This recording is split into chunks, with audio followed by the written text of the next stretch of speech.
Hola, ¿qué tal amigos? Un saludo muy especial para todos ustedes. Yo soy Regina Iriarte y es un placer para mí acompañarlos en su programa La U en su casa, un espacio patrocinado por la Universidad La Gran Colombia, como siempre, mostrando la labor que hacen con sus estudiantes y por supuesto la labor que también realizan los docentes que trabajan en la Universidad La Gran Colombia y que prestan este servicio tan importante.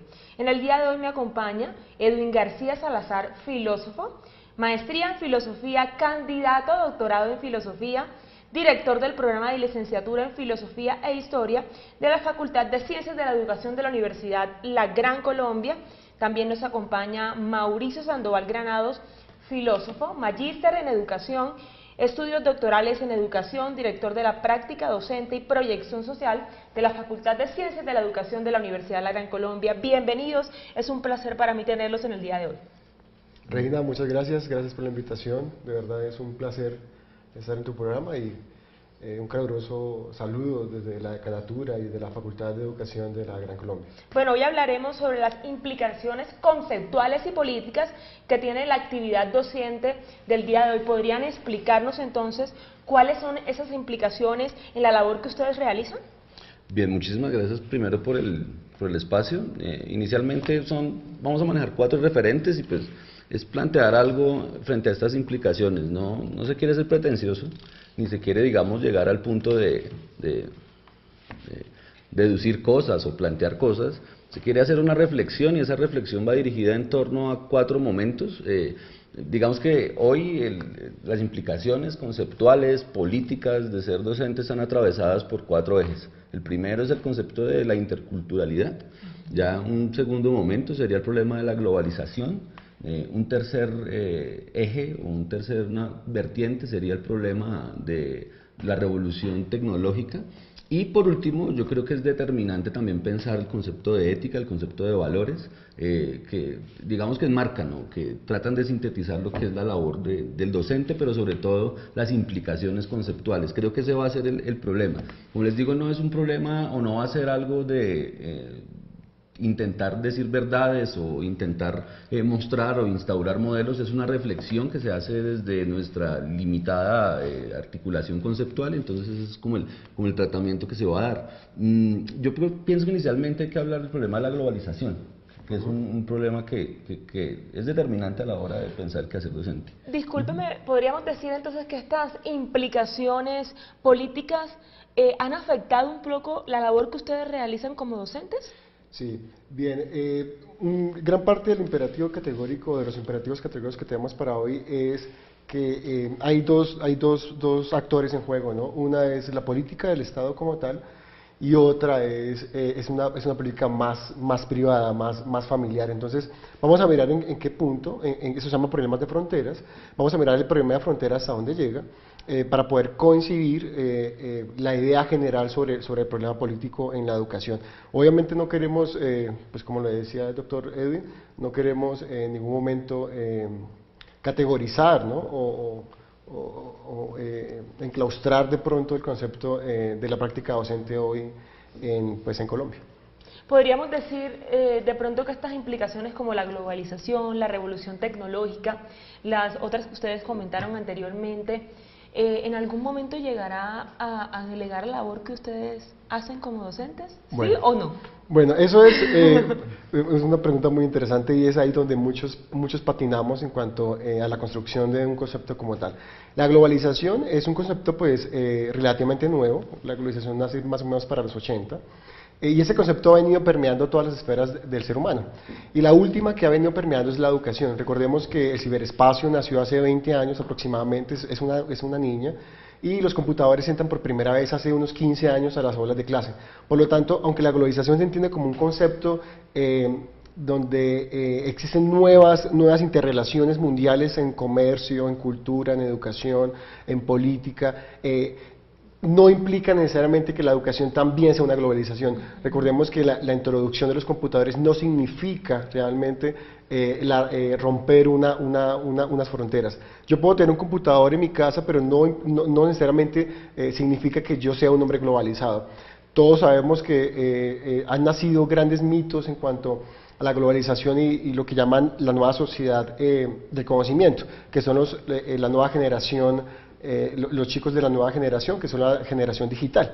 Pero los estudios que hicimos, por ejemplo, en la Universidad Externada de Colombia, nos arrojó como resultados que los chicos, aunque son los que más utilizan los aparatos, ¿sí?, eso que llamamos tecnología, sí, lo utilizan muy bien en su diario, ellos compran, venden, viajan, gracias a la red, pero como se trata de conocimiento, ellos se quedan cortos en eso. Por lo tanto, ellos no salen del Facebook, no salen de Twitter, pero cuando tú lo mandas a consultar algo medianamente elevado, ellos no logran hacerlo. Entonces, la globalización ha permitido que nazcan realmente dos mitos, si realmente es incluyente o excluyente. Pero por el momento, como es un fenómeno muy nuevo, no podemos dar una categoría como tal, porque aún estamos en un estudio en construcción, aunque han arrojado buenos resultados en América Latina, en otros no. Por ejemplo, en Colombia no ha dado muy buenos resultados. En Colombia, en Bogotá exactamente, la introducción de los medios tecnológicos, de los más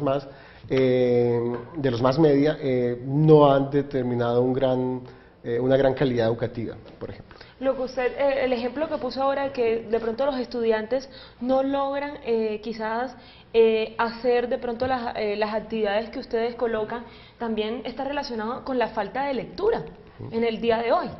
Sí, digamos que es que yo pienso que hay que tener cuidado en muchos términos ahí, y hay que ser cuidadoso en la marcación del problema. Yo pienso que no hay que llegar a la nostalgia de es que no es capaz de hacer esto, ¿sí?, o no puede hacer esto porque se lo impide, digamos, su modo de ser. Ahí yo pienso que entra un problema grave, que es el problema de lo intercultural. ¿Cómo podemos entender nosotros hoy la noción de interculturalidad? Yo pienso que nosotros ya hoy, en términos de educación, no podemos seguir pensando una noción de cultura como, digamos, en algún momento nos la heredó el idealismo alemán, ¿no? Yo me acuerdo mucho un texto de Humboldt, donde Humboldt trataba de decir, ¿qué es cultura? Cultura es algo que se derrama sobre el carácter y sobre la voluntad del individuo, en pro de su desarrollo, de su Bildung, de su formación. Hoy por hoy la versión ha cambiado, y ya el concepto de cultura no tiene sujeto. Si hay algo que distingue a las estéticas y a las posturas o a las apuestas conceptuales posmodernas, es que hay una pérdida parcial del sujeto. Como hay pérdida parcial del sujeto, nosotros tenemos que empezar a reconstruir qué puede significar que en la sociedad contemporánea no exista una noción de sujeto. Como no hay sujeto, entonces está descentralizado el sujeto, ya no es un sujeto de aprendizaje ni de enseñanza, aunque pues la pedagogía me va a matar por decir esto, pero digamos que el problema ya es otro, y ya no es de formación, ya el problema se salió del aula. Y entonces ahí es donde nosotros debemos empezar a ser terriblemente recursivos a la hora de pensar un problema con la lectura, por ejemplo. ¿Podríamos decir ¿Sí? que entonces sería un problema de cultura? Yo lo contextualizaría siendo un problema de cultura. Ahora, más que de cultura, en sentido de un sujeto que desarrolla la cultura, yo pienso que hay que pensar al sujeto fragmentado, ¿sí? Y en esa fragmentación que ha tenido lugar hoy por hoy, digamos que la lectura va a jugar un papel determinante. Yo no lo veo en el sentido nostálgico de ya no lee, es que lee otros símbolos. Y digamos, el doctor Mauricio se refería hoy a, está en Facebook, ahí hay un símbolo, ahí hay una lectura. Entonces, es bien curioso pensarlo de esa Pero lo desde esa categoría. digo también en el sentido de que de pronto ustedes como docentes, bueno, necesito que hoy lean algún texto o algún libro, y los estudiantes, por buscar de pronto la manera más cómoda, buscan en internet y buscan el resumen del libro. Sí. Y no leen completo el texto. Ajá. Bueno, infortunadamente, los chicos han caído en un estado de pasividad ante eso, pero también han caído en un estado de pasividad porque la misma academia los ha arrojado a ese estadio, ¿no? En que la práctica docente, ya sea desde la media o la superior, han dejado que los chicos, el nivel de exigencia ha bajado, por lo tanto él también toma la lectura como algo, simplemente como algo pasajero, ¿no?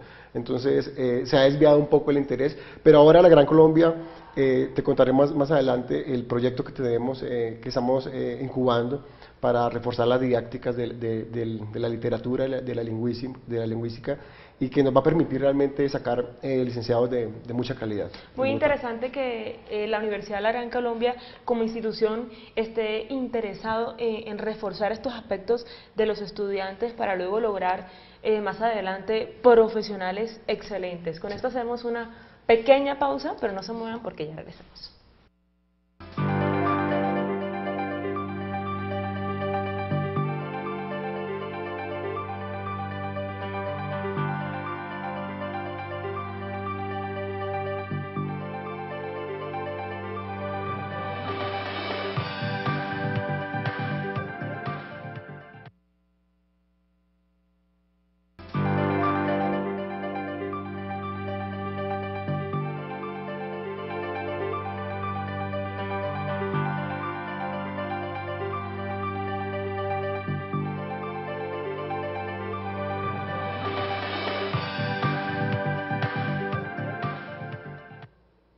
Muchísimas gracias por continuar con nosotros en su programa La U en su casa. Hemos venido hablando pues de las implicaciones, de los efectos que ha causado la revolución tecnológica en los estudiantes, la globalización y cómo la Universidad La Gran Colombia viene trabajando para contrarrestar precisamente esos efectos. Quisiera preguntarles cómo poder aterrizar dichos imperativos conceptuales dentro del contexto actual de los procesos de enseñanza y aprendizaje. Adelante. Pues, digamos, aquí hay que pensar en una noción. Yo pienso que la Universidad de la Gran Colombia tiene en este momento, o está pensando, por ejemplo, en programas como el de Filosofía e Historia, es volver a repensar el concepto de cultura para tratar de contrarrestar ese influjo de interculturalidad que, digamos, está determinando hoy por hoy las lecturas que están haciendo, digamos, las políticas de educación. ¿Qué es lo que nosotros hacemos en el fondo? Es pensar conceptos como el de cultura, pensar conceptos como el de interculturalidad, pensar la tradición, no olvidarla, asumirla, pero plantear que también y decir que también hay que cuestionar esa tradición. Por eso nosotros somos hijos del pensamiento sociocrítico. Y ese pensamiento sociocrítico, desde Habermas hasta Walter Benjamin, tiene una constante, y es: pongamos en consideración, sin olvidar la tradición, sin ser groseros con la tradición, sin ser irrespetuosos con la tradición, podemos decir algo frente a la contemporaneidad. Y digamos que eso es lo que la Gran Colombia empieza a implementar en este sentido. ¿Sí? ¿Usted tiene algo que aportar al tema? Claro, mire, la educación como un acto inacabado, inacabable, como un acto complejo, necesariamente implica la correlación de muchos factores, ¿no? Entonces, la Gran Colombia tiene un surplus, pues que otras universidades por el momento no tienen, y es que su educación es una educación integral, pero sus cimientos están en los valores éticos y cristianos de su fundador, el doctor Julio César, y esto ha venido realmente desencadenando un nuevo discurso al interior de la universidad. Lo que hemos querido hacer, lo que estamos haciendo, lo que pretendemos hacer desde la Facultad de las Ciencias de la Educación y bajo la dirección de la doctora Rosalba Osorio, es repensar, como dice el doctor Edwin, es el repensar la sociedad, es reestructurar algunos parámetros dentro de la educación misma y realmente confabularlos para la construcción de nuevos maestros, de maestros ideales para los problemas sociales de hoy en día que tenemos en Colombia. Y algo muy importante que estamos trabajando desde la facultad es que hemos roto la linealidad de la educación. Recordemos que nuestra educación era simplemente la transmisión de generación en generación en el aula, y realmente no se producía mucho. Ahora la educación tiene una responsabilidad social y política, que es la de traer los problemas de la sociedad dentro del aula. Entonces vamos a transportar esos problemas sociales para ser estudiados desde la academia, desde el colegio, y poder llegar a construir realmente un concepto sólido y fuerte y más crítico, autocrítico en la universidad, que es lo que realmente nos importa. Somos pioneros, nuestros practicantes nos solicitan mucho. Los colegios, tenemos 11 convenios firmados en Bogotá, donde nuestros estudiantes, los de licenciatura en filosofía, los de lingüística, inglés y los de matemáticas, van y materializan, ¿sí?, todo ese proceso cognitivo, teórico, que se materializa en una concepción práctica.